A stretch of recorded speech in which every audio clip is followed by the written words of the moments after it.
let's just do a quick round of introductions of our presenters. My name is Leanne Barris. I'm the Executive Director of Earth Ministry in Washington Interfaith Power and Light. And we'll talk a little bit more about that organization in a minute, but we're just so grateful to be here and be part of the Jewish Climate Festival. I know that many of you have probably seen some fabulous presentations earlier today. I attended several myself, and my calendar is pretty much full for the next 4 days of just fabulous learnings and sharings. And I just can't wait to dive in even deeper with all of you. I'll turn it over to Jessica to introduce herself, and then we'll also give Rabbi Fine a chance to welcome you all as well. Thanks, Leanne. My name is Jessica Zimmerli. My pronouns are she, her, and I am the Program and Outreach Director here at Earth Ministry, Washington Interfaith Power and Light. So it is my joy to walk alongside houses of worship as they lean into greening their life together. And then I also direct our advocacy efforts and our partnerships in a lot of coalition spaces, which you'll hear more about tonight, as that's the focus of our conversation. I do want to just give a little disclaimer. I recently got a puppy.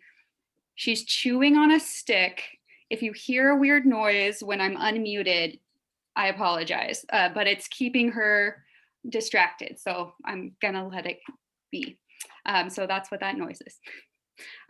Good to be here, and it is also a pleasure to welcome Rabbi Avi Fine from Temple to Hirsch Sinai. Would you like to introduce yourself?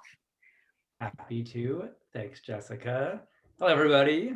Good evening. Nice to see some familiar faces too. Hey, Jessica. Yeah, I'm Rabbi Avi Fine. I work at Temple to Hirsch Sinai in both Bellevue and Seattle, Washington, and I'm a Seattle area native, I would say, and excited to kind of represent the faith community in this conversation and to get to learn and be here with all of you. Fabulous. Thank you, Rabbi Fine. So as we kick off the formal program, I do want to take just a moment to acknowledge that Jessica and Rabbi Fine and myself are all speaking to you from Seattle, Washington, which is on the unceded territory of the Duwamish tribe, the First Peoples of Seattle.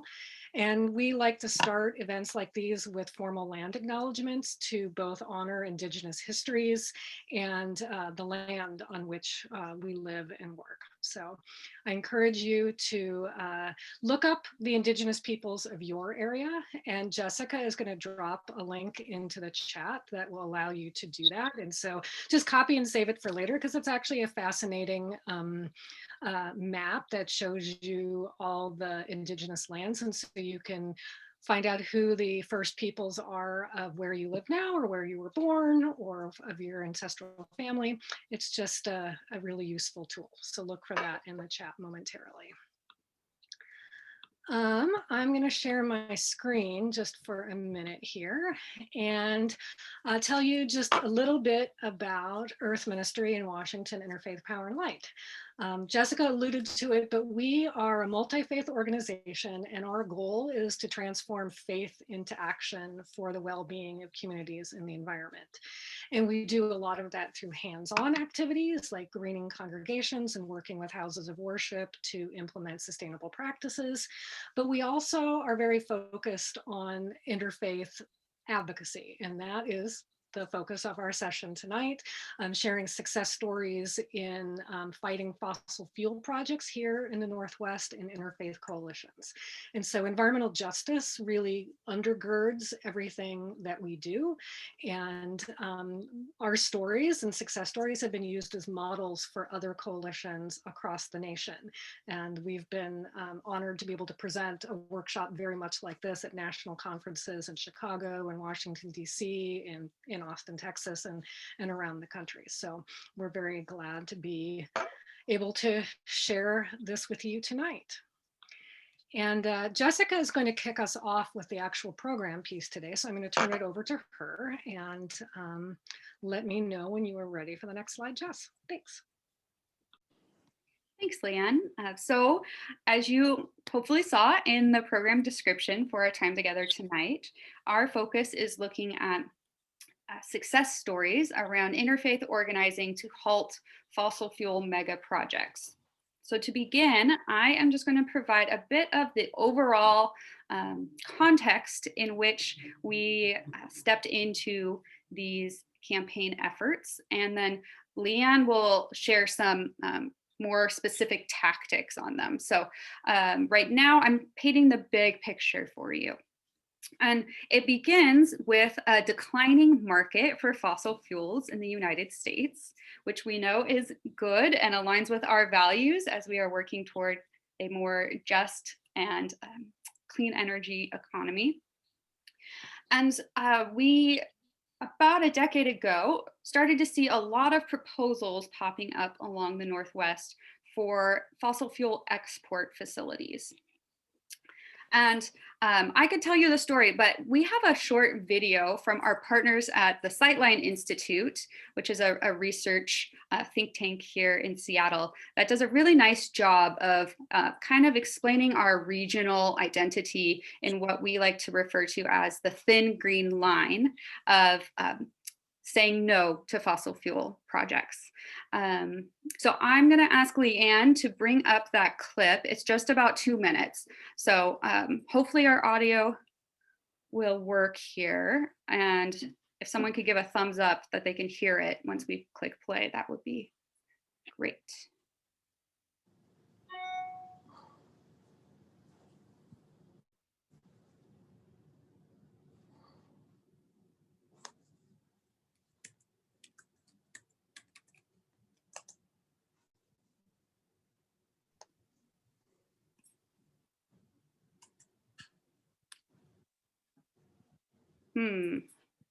No sound. Okay. How about this? LeeAnne, can you pause? And I will pull it up and share it on my screen because I do think it does a nice job. So let me just pull it up here on YouTube. And we'll see if it works since I'm the main host. And if not, then I'll just... The Pacific Northwest stands at a crossroad. Could you hear that? Okay, great. I'll just need to get my screen share going. You know, this Zoom world, thank you for your patience and grace. Sometimes I like to joke that I'm still the millennial that doesn't get technology, and that oftentimes is comforting too. Folks we work with. Okay, so here let us learn a little bit about the thin green line. Widely recognized as a global leader in sustainability, the region now faces the prospect of becoming the primary gateway to Asian markets for massive new quantities of fossil fuels. Tar sands oil out of Alberta, Canada, Bakken shale oil out of North Dakota, and coal out of Wyoming and Montana. Big energy companies want to move it all to markets in Asia. But to get there, unprecedented levels of coal, oil, and natural gas would have to move through Oregon, Washington, and British Columbia. How? An expanded Kinder Morgan pipeline and a new Enbridge pipeline. Thousands of coal trains running through the Columbia Gorge, disrupting traffic and spilling coal dust along the way. And hundreds more trains carrying volatile shale oil past our neighborhoods, schools, and homes, all to get this coal and oil to markets on the far side of the Pacific Ocean. Poll after poll shows that most Americans want to move past dirty energy sources, but these projects would instead expand our fossil fuel markets, fatten large energy corporations, and worsen climate change with their carbon-intensive impacts. How carbon-intensive, you ask? If all these proposals to ship coal and oil, plus other projects to export natural gas were to go through, we're talking the equivalent of 5 Keystone XLs. But between these and these stands us, the thin green line of the Pacific Northwest. Our choices in the coming years will impact our region's health and safety, even while they shape our planet's future. Let's make the right decision together. Share this video. To learn more, visit sightline.org/fossilfuelsnorthwest. Okay.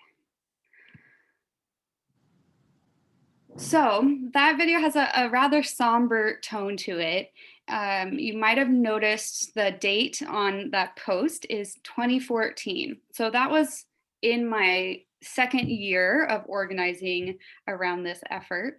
And it was when we were really seeing this influx of proposals, and we were feeling like we were kind of playing whack-a-mole a bit in you defeat one and another one pops up. But that resilience and that thin green line that we held was really strong and beautiful, in terms of really communities saying, this does not align with our values. We're going to come together from very different walks of life, and we're going to express that and halt these often foreign companies from building really volatile, polluting infrastructure through our communities. So Leanne, can you bring our slideshow back up?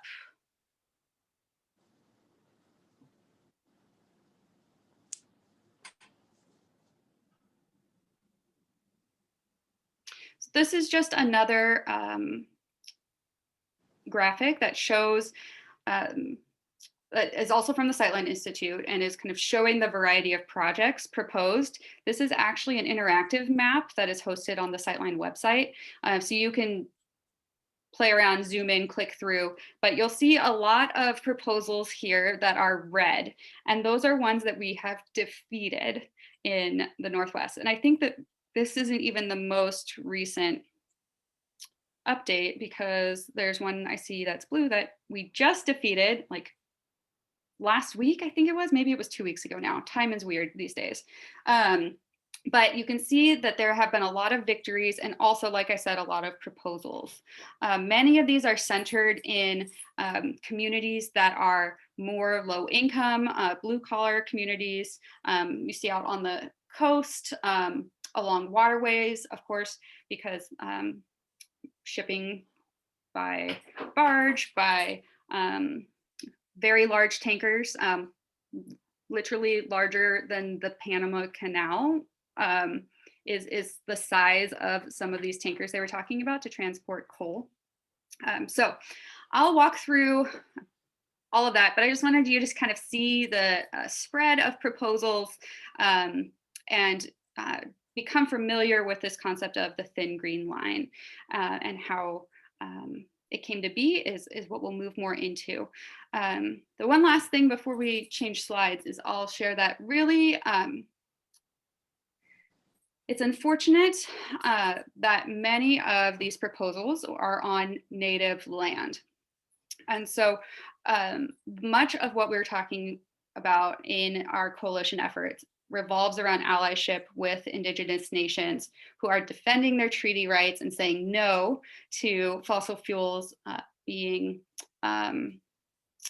built up, their infrastructure being built up in ways that impact their land and water rather directly. When I first started this work, it's kind of one of those situations where you think, okay, no means no. But sadly, we've seen time and time again that it takes multiple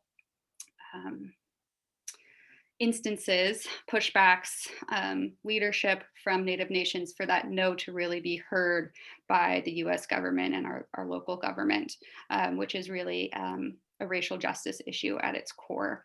As we know, our treaties are the supreme law of the land, and they're nation-to-nation binding agreements that each of us has a role in fulfilling. So it's really important to us at Earth Ministry WAIPL that we see these projects first and foremost as an affront to treaty rights, as well as a source of climate pollution, which also doesn't align with our values. That said, the Native nations that whose land were at risk really showed amazing leadership, and our coalition was very intentional about standing behind their leaders and following their strategy, which is best practice in terms of being allies. So I'm just going to share a little bit about each major fossil fuel each major, type of fossil fuel, and kind of the landscape that we were working in on each. And then, like I said, LeeAnne will get into more of the specifics of what our organizing strategies were. So we will begin with coal. And LeeAnne can go next slide here. Coal is real dirty and rather polluting from start to finish in how it's mined and how it's transported on open rail cars. So you'll see this picture at the bottom is how coal has to be transported, because if you cover it, it will be at risk of combustion, which is also not great. So dust is flying off of those coal trains that are over a mile long, going through communities all the way from Montana into Washington and our coast. And the big campaign that we worked on around coal export was in partnership with the Lummi Nation. So the proposal for the largest coal export facility was slated for their sacred lands and waters at Cherry Point, which is a very a place of deep meaning for the Lummi people, of where the ancestors really are present and living today.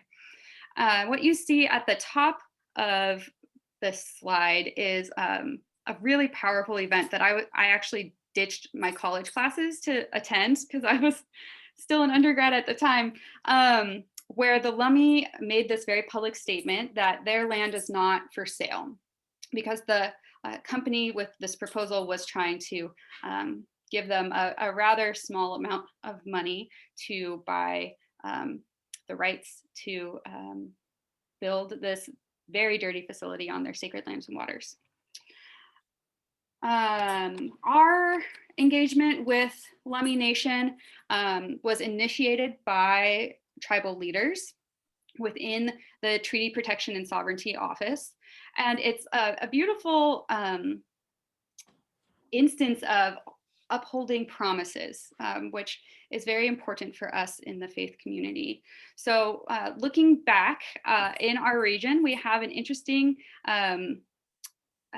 document that is a letter of apology from Christian denominational leaders to Native peoples of the Northwest.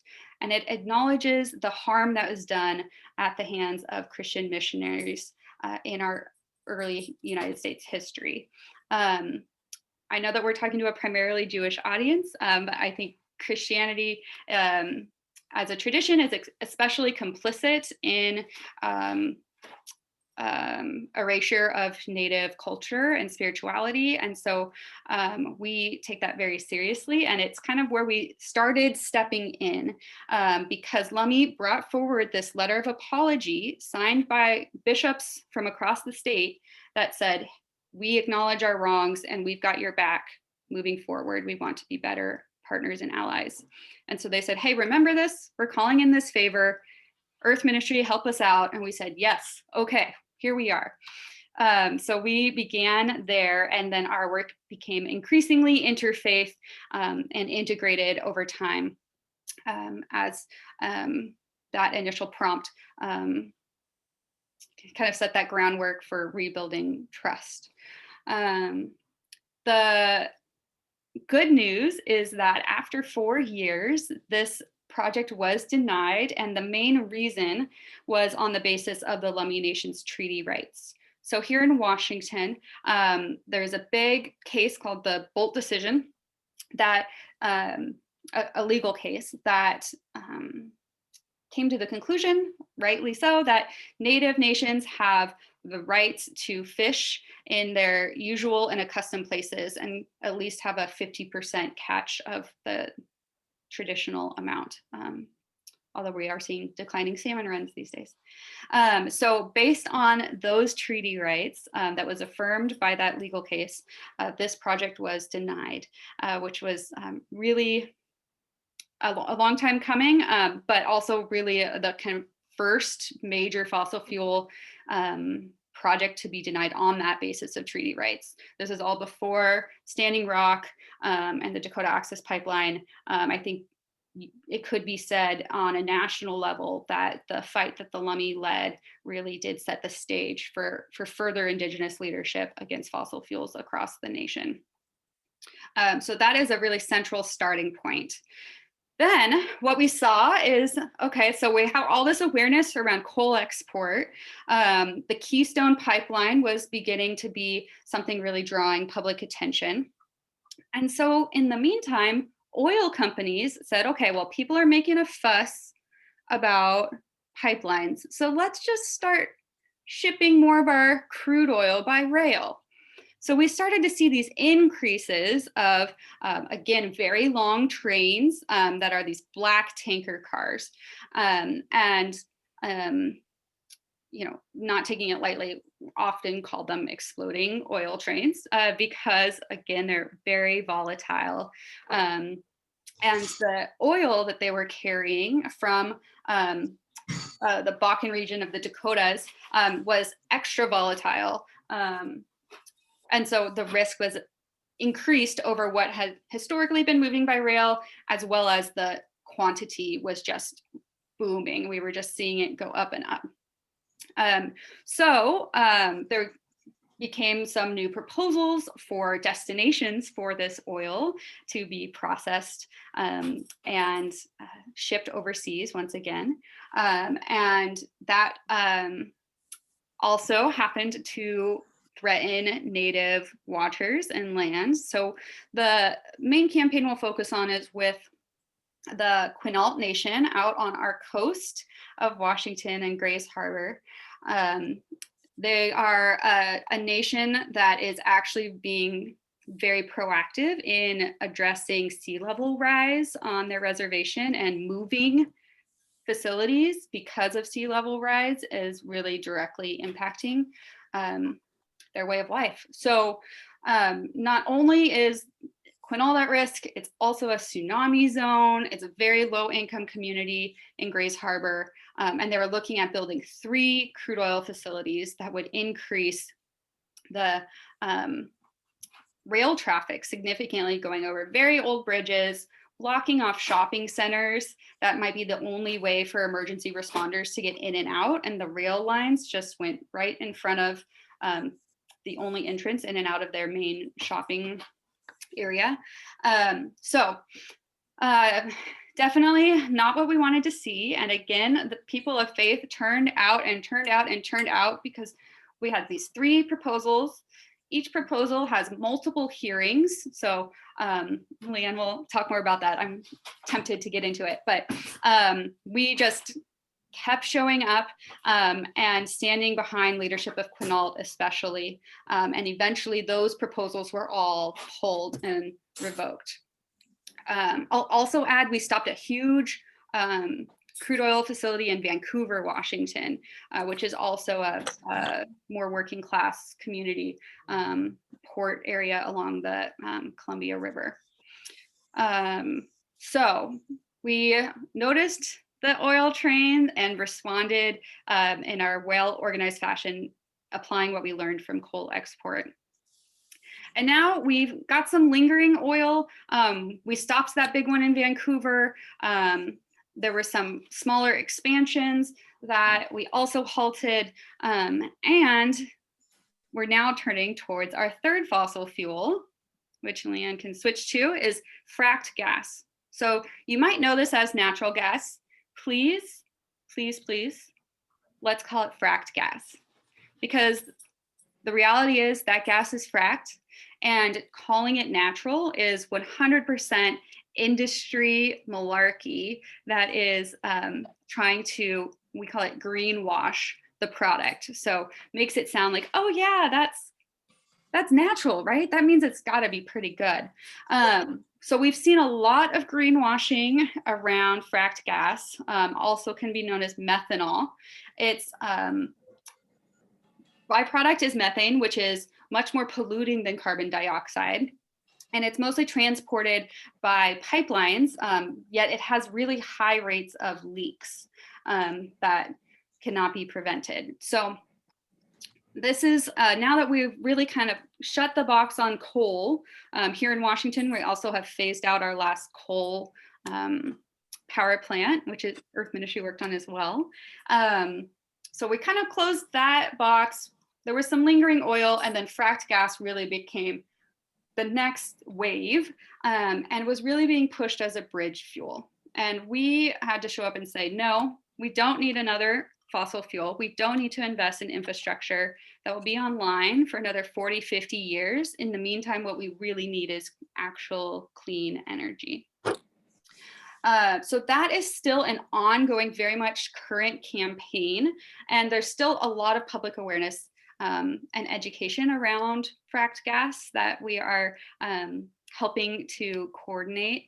The big projects here in Washington are one that was just denied its permits along the Columbia River in Kalama, Washington. So that's that bottom right photo where it says no methanol refinery. That was going to be used to really just make cheap plastics to turn the fracked gas into methanol that's then used to make cheap plastics overseas. Not what we need.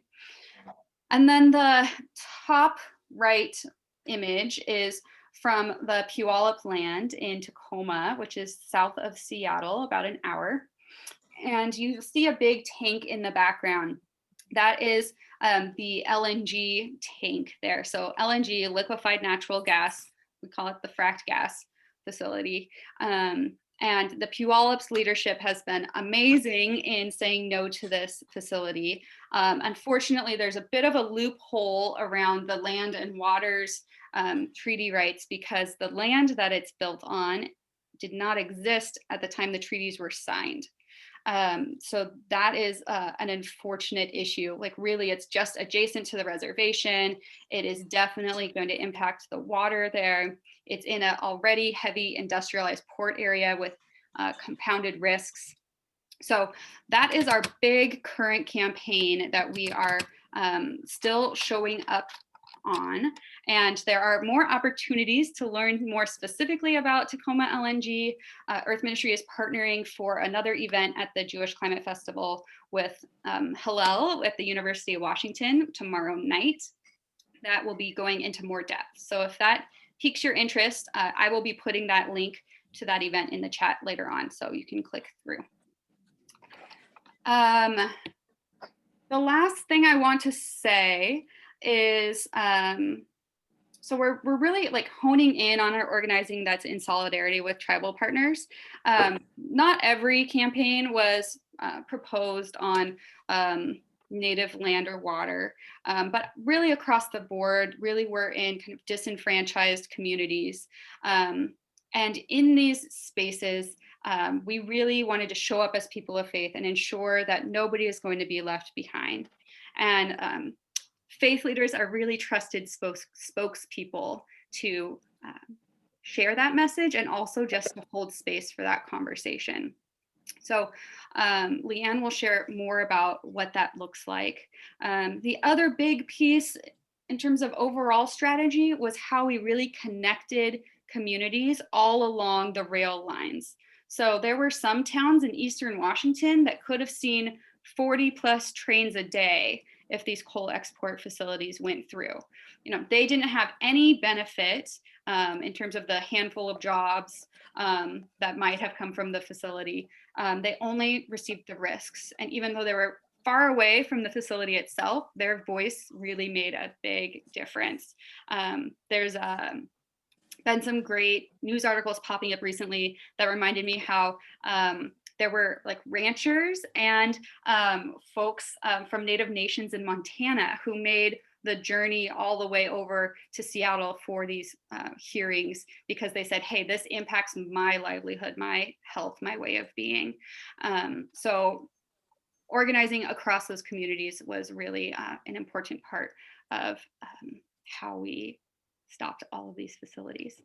LeeAnne will share more about that, but I do want to pause before we do. We can stop our screen share briefly here. And I want to ask if there are any questions about this kind of big picture lay of the land with the thin green line, with these various different fossil fuel campaign areas. Yeah, I see a hand with Jessica. Hi, first I just want to say this has been extremely informative and I really appreciate this presentation. So thank you so much for all this information. And as you were speaking, I kept thinking in my head over and over and over that a lot of these efforts to expand fossil fuel facilities and usage and pipelines are linked to lands of indigenous people and or heavily impacted communities that are disadvantaged.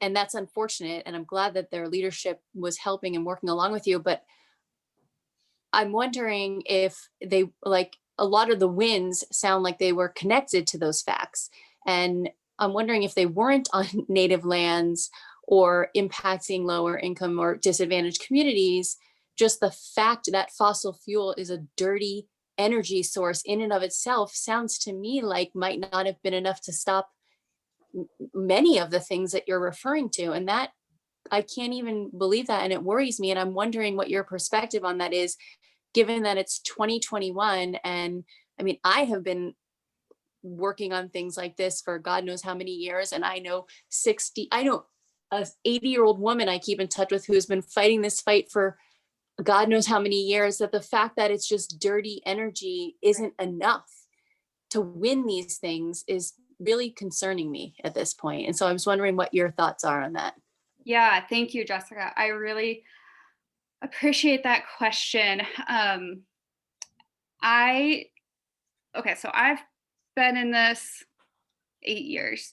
In that time, I think we are seeing more increased urgency from our climate crisis, and that is playing into these projects more and more. So an example that comes to mind is that while I don't know when, but when these fracked gas projects started showing up, Washington State's governor was supportive of them. He said, yeah, this is a bridge fuel. We need these types of projects. We said, no, we don't. Let's tell you why. Let's get more research out here. Let's get more community voices out.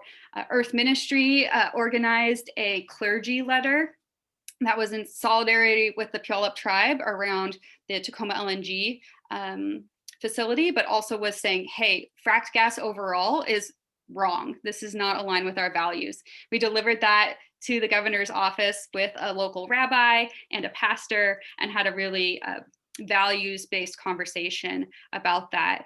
And it was just a few months later that the governor changed his public stance on fracked gas.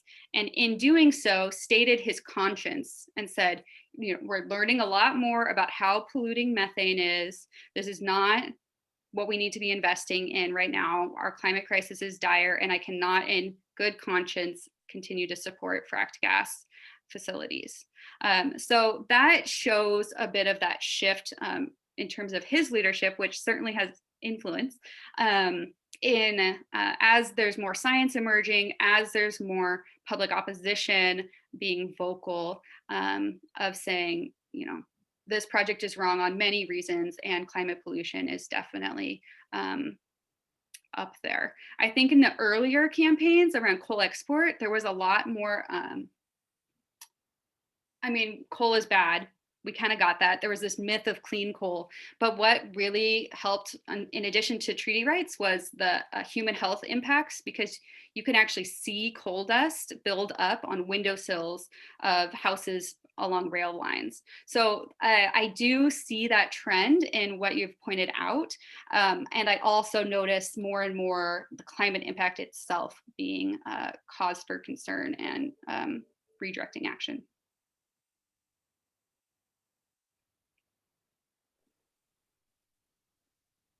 Okay.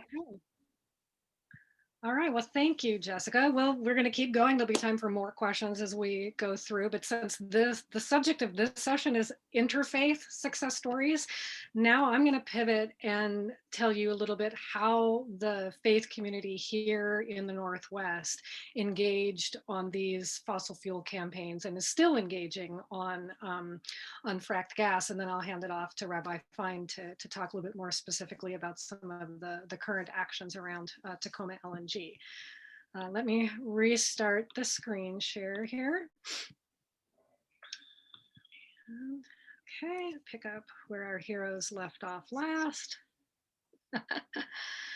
Okay, So interfaith advocacy tactics. I'm going to walk through each one of these, but I thought it'd be helpful to just have a slide that showed all of the pieces that the faith community participated in building public support for stopping these projects. Our goal is to keep fossil fuels in the ground and to support Native nations and to protect the health and well-being of the communities and the environment in the Northwest.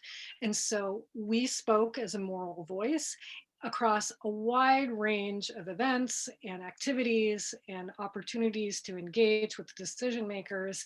And it was just a really powerful voice that came together to defeat. We actually added it up. If you take all of the projects, big and small, Jess was hitting the highlights of the really big ones, but in the last 12 years, we in the Northwest have defeated over 50 fossil fuel projects, from the largest coal export terminal and oil tanker facility down to the smallest rail expansion that would have allowed refinery in Anacortes to bring in double their oil trains. And so this works. We have won again and again and again. And so what I'm about to walk through are tactics that can be used anywhere, right? So whether you're in Massachusetts or New Jersey or here in Washington State partnering with us, these are tactics that can be applied wherever you are in your faith community. So moving on. The first thing that Jess mentioned is partnering with Native nations. And so what that really means is showing up when they ask and how they ask. And that's really important.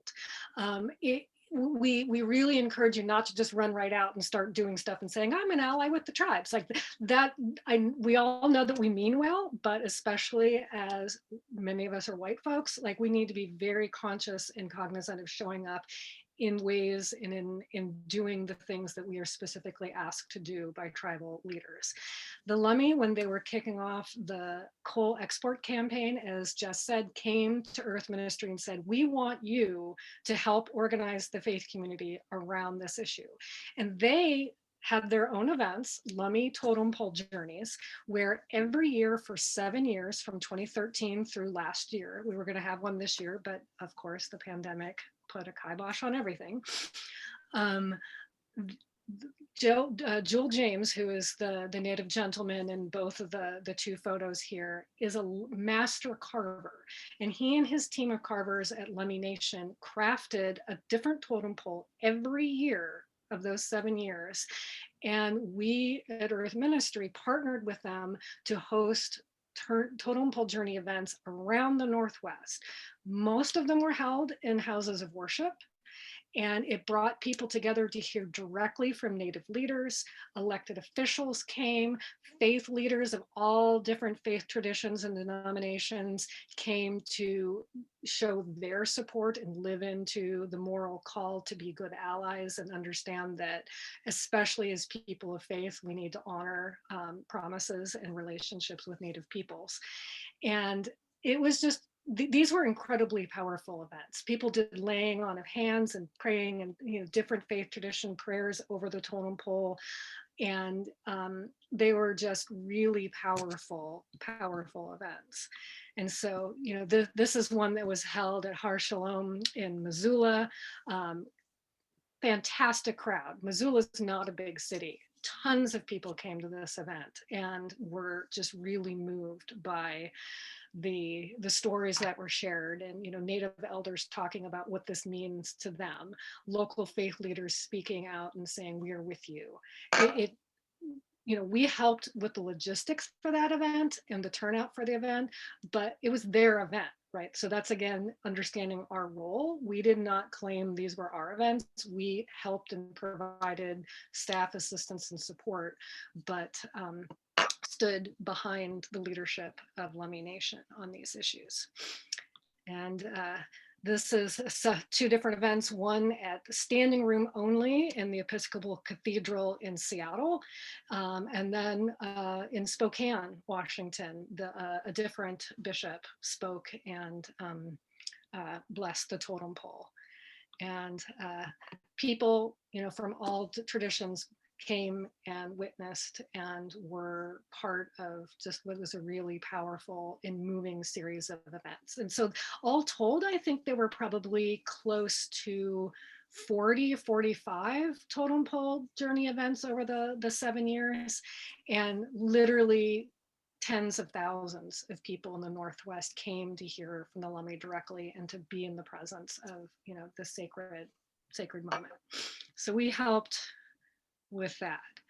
Same thing on the Quinault oil campaign. Their leaders were focused on shared waters and shared values. And so we would show up in Grays Harbor, in Hoquiam, in areas out on the coast. And these are all these pictures are taken in rural coastal Washington, several 3-4 hours away from the main urban areas in Seattle. And it was hard to, encourage people to either make the trek or to show up and come out. And yet that was what the Quinault asked us to do. And so we showed up and were present and brought people to their events that mattered to them. And same thing also happening with the Puyallup tribe fighting against the LNG plant. These are different events that have happened either in Tacoma, Washington, which is near the homeland of the Puyallup, or in our state capital, all events organized by the tribes that we provided logistical support for and turnout, and just tried to, be the support that they requested in those moments. So supporting Native leadership wherever you are can take different forms and different asks, but just being open to that and being willing and promising and following through on your commitments is key. If you say you're going to do something with a tribal nation, you have to follow through, because broken promises are, a long wreckage in the history of this country, and we don't want to be perpetuating that moving forward. But one of the single biggest things all three of those tribes across all of these fossil fuel campaigns asked us to do is mobilize, organize, educate, and mobilize our own. And by our own, I mean the faith community. And so we embarked on an aggressive outreach and education campaign in houses of worship across the Northwest, on coal, on oil, on fracked gas, which is still ongoing. Like, we are still doing fracked gas presentations. And if you are interested in having a fracked gas presentation here in, I'm sorry, we can only fully staff Washington State, but we can provide, adult ed presentations, forums after worship. These pictures are, ones of literally hundreds of presentations we've made to faith communities over the last decade on all of these fossil fuel issues. And education is the first step to action, right? So part of, you're getting some of that education yourself right now, and we can go much deeper on any of these issues. And as you go back to your communities, knowing that being able to share your passion and your knowledge with other people is the first step to galvanizing real change. We hosted numerous community forums, another great tactic. We had what we called coal hard truth forums in the coal campaign. We've hosted oil forums and fracked gas forums, which are public events. So it's not just speaking to one congregation, it's wide open to the community. Again, many of them held in houses of worship. These are 4 different houses of worship that were hosting community forums, where we would help organize it, and we would have a local leader, so someone from the community, hopefully a person of faith, or a city or county executive. We would have a scientist, an economist, a local business person, a whole panel of people that were endemic to that community that would be listened to and heard by the local residents to come and share their concerns about the fossil fuel projects, to share why, somebody who owned a business on one side of the railroad tracks and lived on the other side was, becoming afraid that they would be caught in the blast zone. if something were to happen. We had one up in a community here where the senior center was on one side of the railroad tracks and the hospital was on the other side. And these are 1.5 mile long trains that often stop and start. And so there would be, 40 to 60 minutes for each train that would be blocked. And folks were afraid that there would be a medical emergency and first responders wouldn't be able to get through. These are the kinds of stories that real people shared in these forums and helped talk to their neighbors in a way that changed hearts and minds. And again, having them in houses of worship provided a safe place to have these conversations, a safe space to share, hopes and dreams for what the community could really unfold.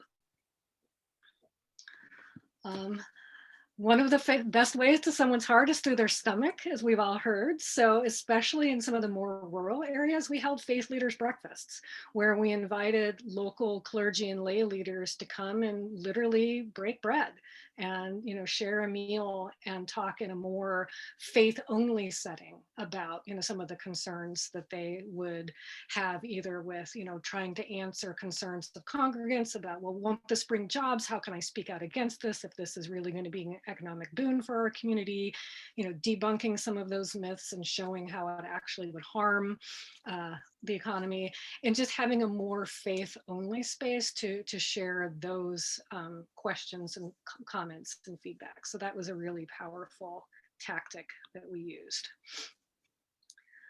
Then as we move towards, we had so many hearings, y'all, like over the last 10 years, like honestly, just on coal export alone, I think we had 19 hearings, we've had scores of public hearings on all of these fossil fuel projects. And, I don't know about you, but most people just don't wake up one day and say, I think I'm going to go testify at a hearing, right? Like, I'm just going to just dust off my shoes and go down to the public hearing and let them know what's up. I mean, people are scared, right? Like they don't know what to say. They don't think they're experts. They're afraid they're going to look stupid, all the little stories we tell ourselves. And so we had pre-hearing workshops in every hearing city about a week before each hearing. So again, literally scores of these where we helped people be able to tell their own story about why this is important to them and why they care, what particular issues they're bringing to the table, to be able to craft an effective testimony, or if they were really unsure about wanting to get up at a microphone and to testify in person, to craft a written testimony that they could submit and find a way to be able to make their voice heard in a way that was powerful and effective. Then we had a whole bunch of rallies as well. So in every city, the day of the hearing, we had a pre-hearing rally where faith leaders played a major role in every rally. And it was a way to bring that moral voice, to show that folks in the community that people looked up to were engaged and willing to take a stand, and just really showed, a great groundswell of community support for stopping these fossil fuel projects. And so, again, each of these is in a different city around the region, and are just a handful of some of the religious leaders that spoke out.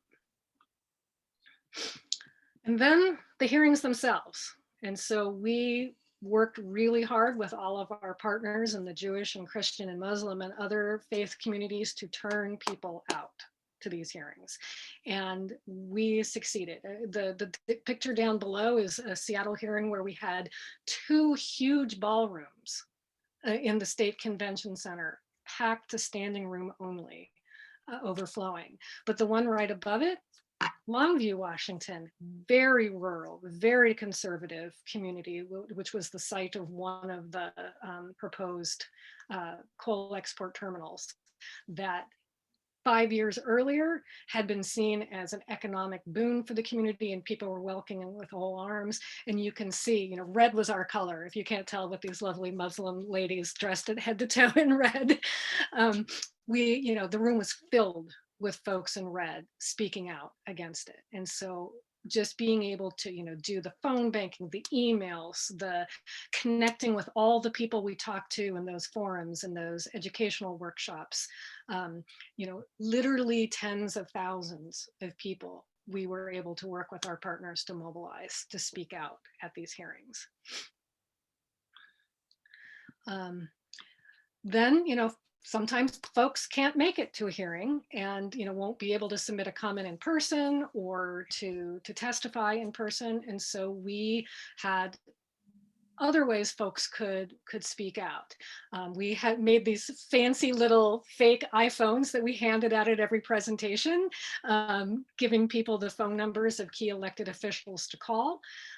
We had postcards that we had folks fill out, and you can see in the photo down below that at one point we delivered 40,000 of them in one sitting to Governor Inslee on, I think that was on one of the coal export terminals, and worked nonstop to generate emails, and we had petitions.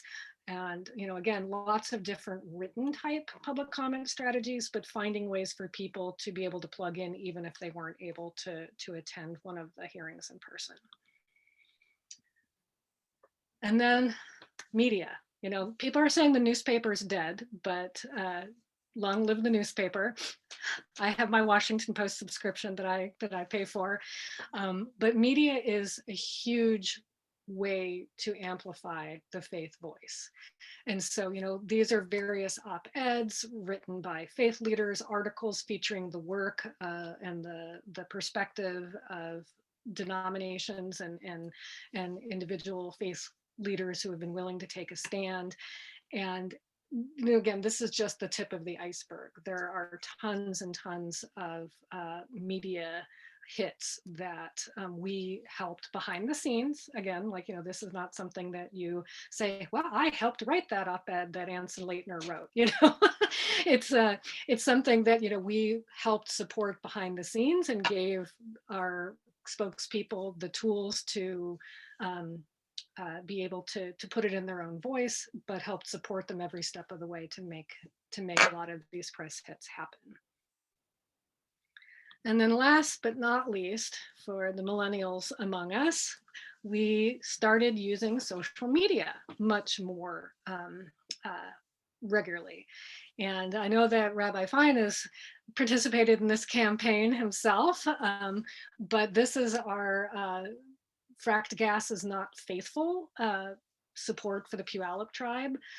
It's a photo petition campaign that is actually still ongoing. So if you would like to share your photo, I think Jess can tell us a little bit more about how to do that a little bit later on, but just being able to have a steady drumbeat on Facebook, on Twitter, on Instagram. I'm not on TikTok yet, but if you want an expert in TikTok, Rabbi Seth Goldstein at Temple at Philo in Olympia is killing it on TikTok right now. He is hilarious and has a huge following, and I just love his stuff. So if you want a TikTok tutorial, talk to Rabbi Seth. So I'm going to stop the screen share now and just summarize a little bit of what we learned and what's applicable to fights in your neck of the woods. First and foremost, be good allies to tribe. Show up when and how they want, and be sure to stand behind Native leadership and be careful not to center ourselves and putting ourselves forward. Like every time we talked about this, we would say, Lummi Nation is doing this, they have asked us, and here's why we're doing that. So just being very clear and building authentic relationships with Native leaders. We really encourage you to connect with the interfaith organization working on climate and fossil fuel issues in your area. If you're in Washington State, that's us, Earth Ministry. Jess is going to drop our website in the chat. But we also are part of the National Interfaith Power and Light Network. And so no matter where you are, there is likely a state IPL active near you. So you can go to the next link that Jessica is going to drop in and find your local state affiliate for the Interfaith Power and Light Network. And that is a great way to learn what's happening in your state, to be able to connect on campaigns like these, and to get involved in other ways as well, like working on climate bills in the state legislature, which is something else we do and is another whole workshop we're doing later as well. So last thing I'll say is do the work in your own community. Like I said, we organized in the faith community. We didn't go out and try to organize African-American, labor unions. We didn't try to go organize, in areas where, we didn't have the groundwork and the expertise. We worked within the faith community. And of course, that's a very broad and diverse community. So we were very lucky that we had lots of groups to connect with. But showing up as a faithful advocate and telling our stories grounded in our religious values was huge. So when we did those storytelling workshops, those pre-hearing workshops, we encouraged people to talk, from their faith values, mention their synagogue or their house of worship, to really stand as someone who is bringing their whole selves to the issue, because these weren't just environmental issues, right? This is a social justice issue, it's a racial justice issue, it's an environmental justice issue. And the faith community is uniquely positioned to be able to integrate all of those things with a meaningful moral message that resonates. And so that was the key piece that we tried to convey through all of those different tactics. So I'm going to stop now and see whether there's any questions about my piece before I turn it over to Rabbi Fine to talk a little bit more about what Temple to Hirsch Sinai has been doing. Any thoughts or questions before we move on?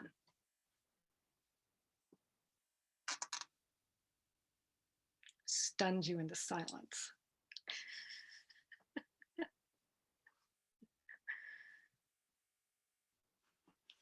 I will say, I don't know if we explicitly named this, but we really also partnered within secular spaces and coalitions. Mm-hmm. So there was a coalition for each of these campaigns. There's Power Past Coal, Stand Up to Oil, and now Power Past Fracked Gas. So we did have the people bringing in the other talking points from the mainline environmental community, from the policy folks, the economic nerds, we had it, those constituencies all covered. We're really able to show up, like Leanne was saying, as faithful advocates and bring in more of that heart space and let the head space be covered by our coalition partners. That's a great point, Jessica. Thanks for pointing that out. Okay, well then at this point, I'm going to turn it over to Rabbi Fine to bring it on home and tell us how it's being lived out in your community. Awesome, thank you. You're both doing so much work and it's so impressive. And even just in this Climate Fest, you must be so busy. When do you eat dinner? I don't know. Who needs food? Okay, hello everybody. I want to talk a little bit about how we at Temple to Hirsch Sinai have gotten involved with Earth Ministry, and in particular worked on this LNG campaign, which for us looked like a Yom Kippur screening of a film called Ancestral Waters, which the tribe produced about the plant and a lot of the activism around it and what was happening. And I'm going to tell you more about it, but first, I'm a rabbi, so I'm going to have us do some text study. It's just, part of the job.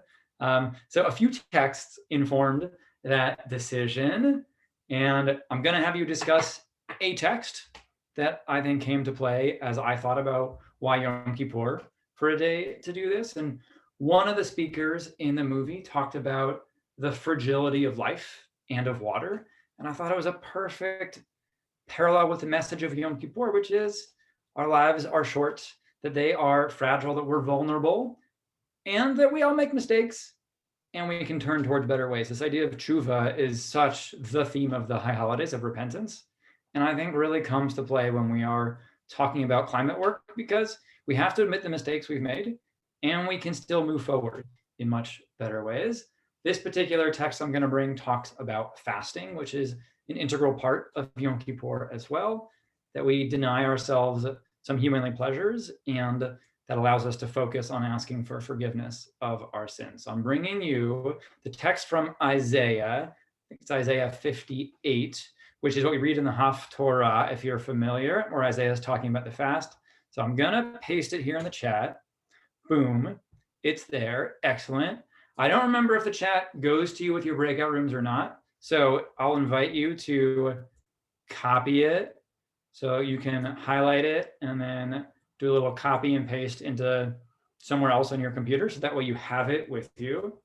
And Jessica's going to help break you up into groups of like 3, 4, something like that. And you'll have 5 minutes to discuss the text. So first, share your name, share your pronouns if you feel comfortable. And then I want you to read through the text, make sure you understand what's going on. And then the question for you to discuss is, what is this text teaching us about justice? How does it define what justice is? Sound good?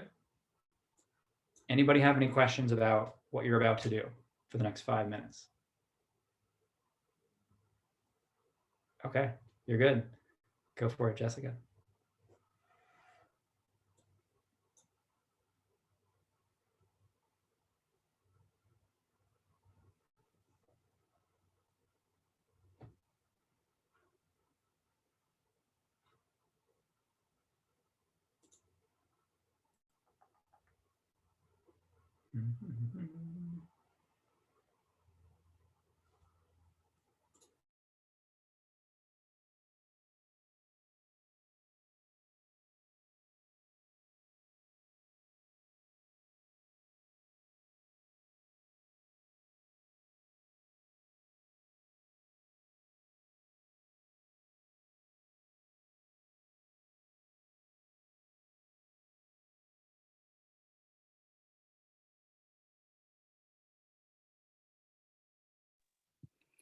Courtney or Karen, if you're there and trying to get into a breakout room, just feel free to unmute yourself and I can help troubleshoot. But also if you are doing other things, I 100% respect and understand that. So, oh yes, I see Courtney, that's fine. We'll be back in just like 3 minutes now. So not a problem.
Hi, Ruth.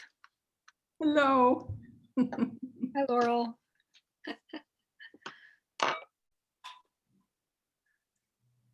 Surprise Torah study. Love it. Always good to have impromptu Torah study. All right, welcome back. I hope you all had good conversations. I know I feel more animated after my discussion. Anybody want to give me like a really short 30-second summary of what justice looks like in that text according to the way you read it?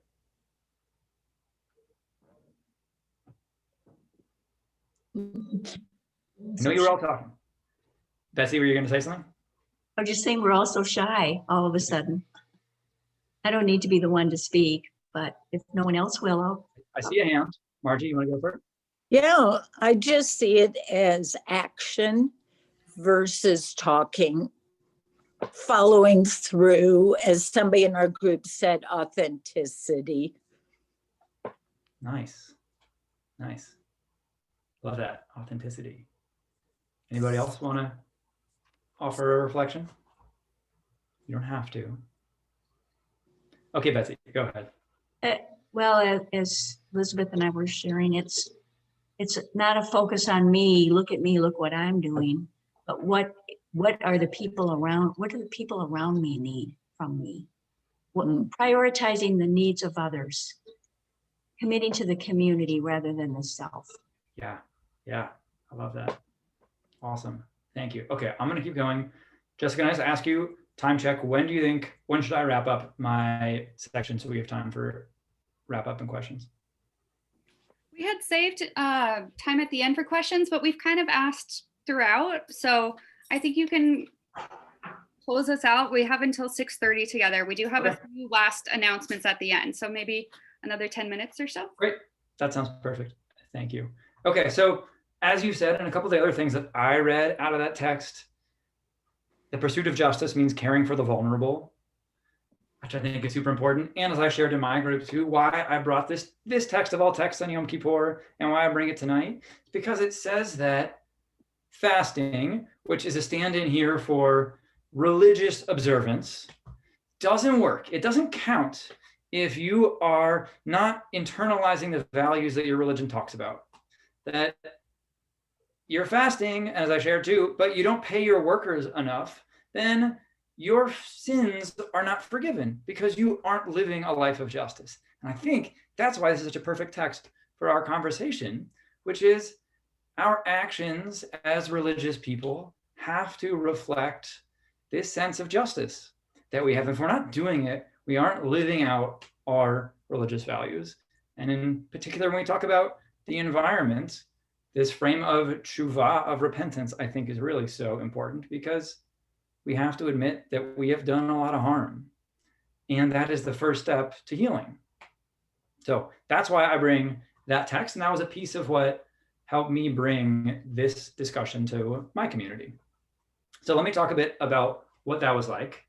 We had Yom Kippur, which this year actually meant we had opportunities that we haven't had previously because everything was over Zoom. And it was really easy to screen a film and to bring in speakers because we're all just meeting online anyway. And we had a whole afternoon of justice program. It's also nice in Yom Kippur because nobody's gonna be doing anything. So we can take advantage of people's little bit of free time. And I knew I wanted to speak about something related to Jewish perspectives on the environment. It's an issue that I care a lot about and want to help move my community forward in. And I wanted to hear other voices instead of just me talking. I wanted to get to hear, especially from the affected communities. We're all affected, and some of us are affected much more than others of us. And I wanted to make sure people left with some actions they could take, both to empower them and also because learning is great. And the rabbis debate what's more important, study or action. I don't know if you've heard this one before. It's a great text. And the rabbis say study is more important because it leads to action. So our learning has to lead to something, and we have to be doing things to affect change. So working with my lay committee, which are called Shomerei Adamah, the guardians of the earth. One of our members had heard about the film, and so she kind of brought it up and it's really nice to partner with Earth Ministry, who could help facilitate the different pieces and knew more about the film and could talk about it more than I knew on my own. And it was a really amazing film, especially because it was created by and features many Native people. So it's a way to hear their voices. And it was a huge success. I think we had over 80 people came to that Zoom session on Yom Kippur, which I don't know about your communities, but 80 is a lot of people to come to any sort of thing we are doing. And we got to hear from Native voices and raise up their priorities. And it didn't require a member of the tribe spending extra bits of their time to be with us, but we still got to hear their voices and their stories. And everyone left having learned a lot and with some concrete action steps they could take.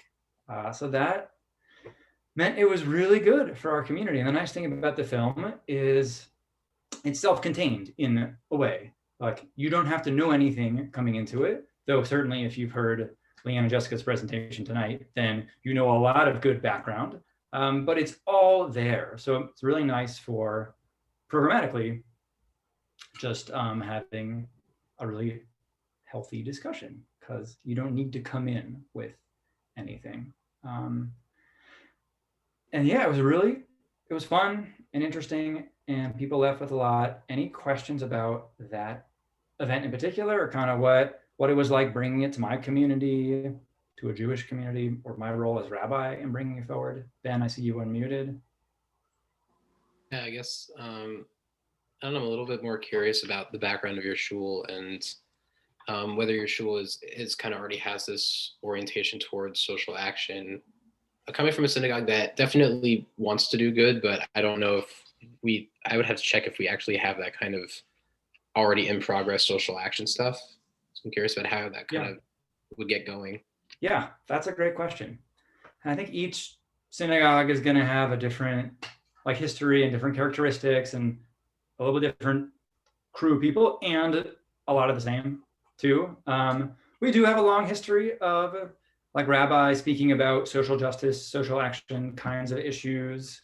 I think less involvement around climate stuff. And I think what was different about this event than I think other events was I had a minor role. It wasn't about, I wasn't the one speaking. It was about raising up different voices. But yeah, we definitely are engaged in the work, but I certainly wouldn't call us like a uber justice oriented liberal kind of place. We're a big synagogue. We have all sorts of people and all sorts of voices, which means there's pushback sometimes, and that's good. And we have to find that balance, I would say. How was that? Yeah, actually that led me to another question now. What kind of pushback have you gotten? Because again, I'm imagining this kind of thing I had in my notes, and people in my synagogue would either not understand the gravity of the situation or pushback for various other reasons. So I'm curious, have you gotten the pushback and how would you address it? We didn't get pushback on this particular event, which was great. I could imagine as we get into discussions more related to our budgeting or our investments that there could be pushback, because it's great to send in a picture and sign a petition, and there's no personal sacrifice we're making in doing that. I think much harder conversations come around budgeting and money and land, I would say. I think as I try to do as a rabbi, my job is not necessarily to be political, is to be Jewish, to present the Jewish perspective, a Jewish values-based perspective on why these issues are important. And I think it allows people to kind of draw the continuum of, well, if this value is really important, then here's what this value could look like in the world.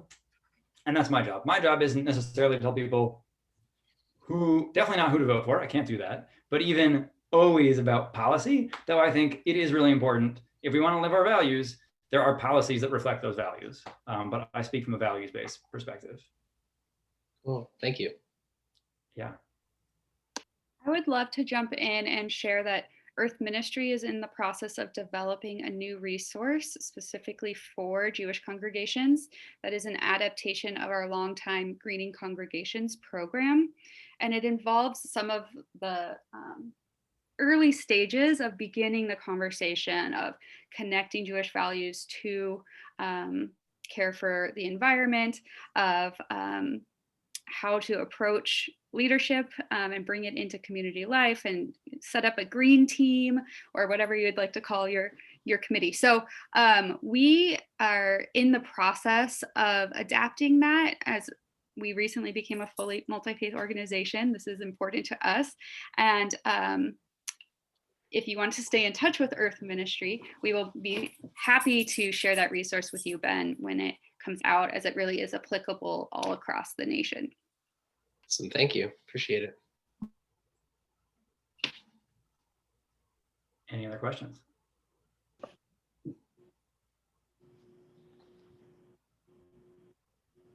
Cool, awesome. Oh, Anne, did you want to say something?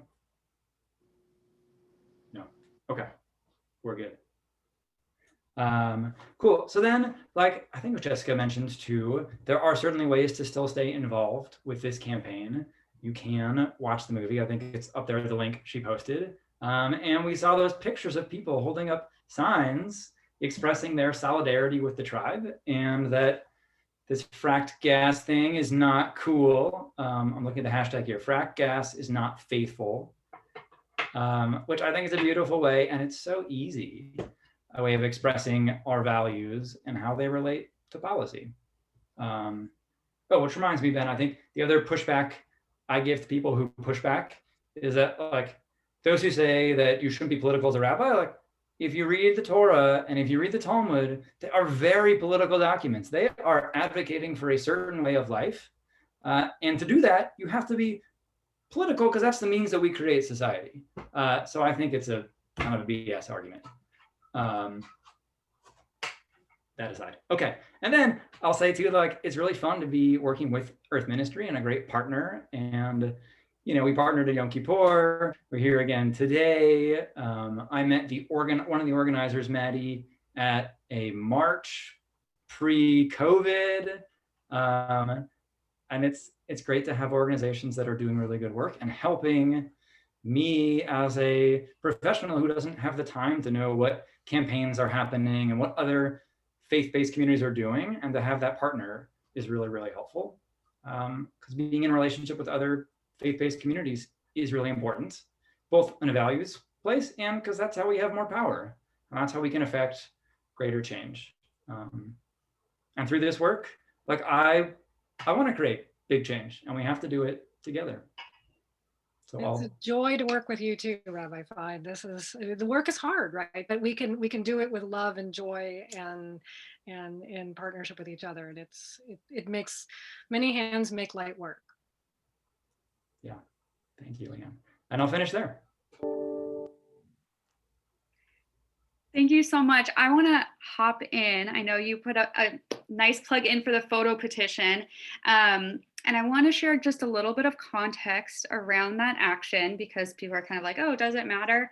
Yes, because remember when I talked about how we are still doing a lot of education about fracked gas not being sustainable, not being natural, etc. So right now with the Tacoma LNG facility, they are in a legal appeal process of their clean air permit. There are going to be legal hearings in March, so just a couple months from now. Those are different than the hearings LeeAnne was talking about earlier, because there won't be opportunity for public comment, but we can create a wave of public conversation about the project that expresses our sentiment and says that the appeal from the tribe is most definitely valid.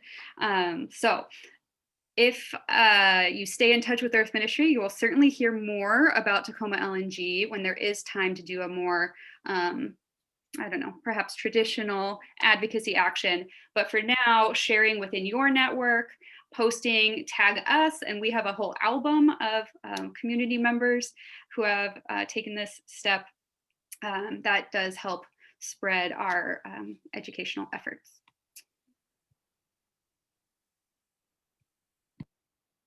Great. So thank you, Rabbi Fine. Thank you, Jessica. We do want to just flag just a couple of other sessions that if you want to keep learning more about successful faithful advocacy, I'm trying to find what's next. So actually later this evening at 7 o'clock our time, which will be 10 p.m. for those of you on the East Coast. I'm not going to hold it against you if you don't come back for this one. Jessica and Rabbi Fine and one of our local advocates from a frontline community of color organization are going to be talking about an environmental justice bill in the Washington State Legislature. If that's of interest to you, Jess is going to put that in the chat.